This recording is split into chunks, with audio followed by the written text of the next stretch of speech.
I love looking at these old photographs of my family. Sure brings back lots of memories, most of them good. I wish I had more from my early years, but I was born in Stanford, Kentucky in 1875, and back then there just wasn't much interest in photographing black folks. Sometimes you see photos in the newspaper about how Reconstruction was supposedly helping colored people. Myself, I think that was more to make folks feel better about what happened during the Civil War.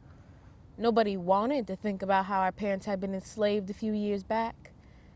And even when they could get jobs that paid, it was mostly menial work like being a cook or a porter. Emancipation wasn't quite the dream we all had hoped for. Still, I was luckier than most. My mama owned a house and my sisters and I were very well educated. I graduated from a training college and became a teacher. Although my first job was as an instructor in the state penitentiary, guess they figured that was as good as it could get for a colored girl like me. While I was there, I met William Miller. He was an ambitious young man who had his heart set out on becoming a lawyer. He obtained his degree at Berea College, which was the only integrated college in 1890s Kentucky. William and I became sweethearts, and in 1903, we moved to Chicago. And we got married. Oh! This is my favorite photo. The day we were married. Oh, weren't we such a handsome couple? Anyways, William needed work to pay for school, so we moved up to Milwaukee, and he got a job as a porter at the Plankinton House Hotel. Wasn't much, but while he was there, he met Mr. Robert LaFollette, who was the governor at the time. He must have made a good impression because the governor offered him a job right on the spot. Said he needed a good man like him to be a messenger and an aide. Sure beats being a porter, so William accepted. We had no idea this job would last him 17 years.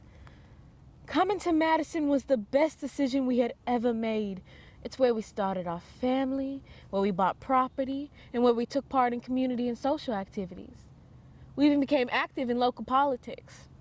Now, William had always been involved in politics through his association with the Niagara Project. This was an organization dedicated to ending segregation. Now, it's true that there were some disagreements within the movement on how to achieve that said goal, but to be fair, this was the first time black men were able to think for themselves. They didn't have the white man breathing down their neck making decisions for them. Being the governor's aide really opened William's eyes to just how much resistance there was to his progressive ideas. Lots of people, well, I don't want to say they hated the governor. Hate is a strong word, but they sure weren't ready for his kind of thinking. He was a good man and a good friend to black people in Madison. But everything that we did, everything that we achieved, we did on our own accord and through our own determination.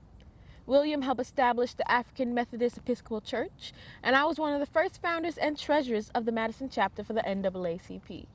We organized cultural evenings and established literacy societies. So I guess you could say we're Madison's most prominent citizens. We knew all the best people, that's for sure. For instance, W.E.B. Du Bois came to our home on numerous occasions, and we even named our first son after him.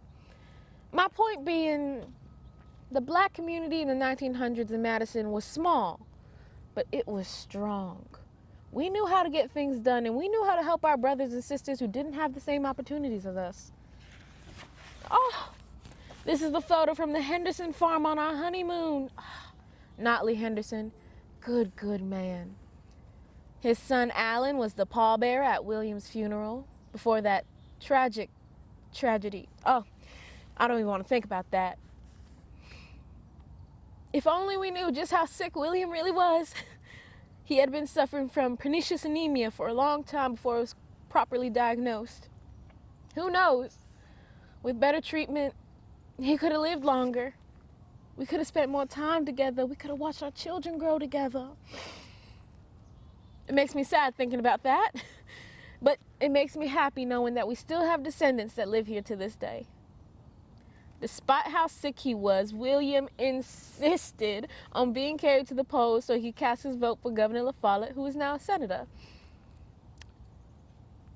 And a few days later, April 16th, 1920, my dearly beloved William died. It marked the respect of our family that church was filled with just as many white folks as there were black. Senator LaFollette visited our home and offered his condolences, and he even helped me establish my finances through court. Thanks to him, I was able to keep our family home, which was 647 East Dayton Street. The house is now a national landmark. William didn't leave us much money, so eventually I had to take work as a cook at the university to make ends meet. Oh, Lord. Our parents started off as cooks and porters, and then William was a porter, and now I was a cook. After everything we've been through, it's kind of ironic, isn't it? But you wouldn't believe the memories we were able to create with the things we had. And a lot of them are in this book right here. Right here is an article that was written about me in 1963, 2 years before I died. I was getting into trouble, but it was good trouble. See, there was this fair housing campaign going on, and I took part in one of the sit-ins that was happening in the U.S. Capitol.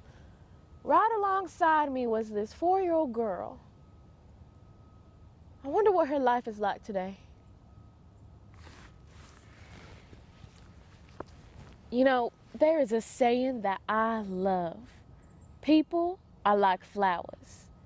God made them all different colors, and each of them with their own unique personality. I like to think that William and I helped plant those seeds, and that our children and grandchildren and great-great-great-grandchildren helped them grow. I wish I spent more time with William. I surely do. But I will always have these memories. Always.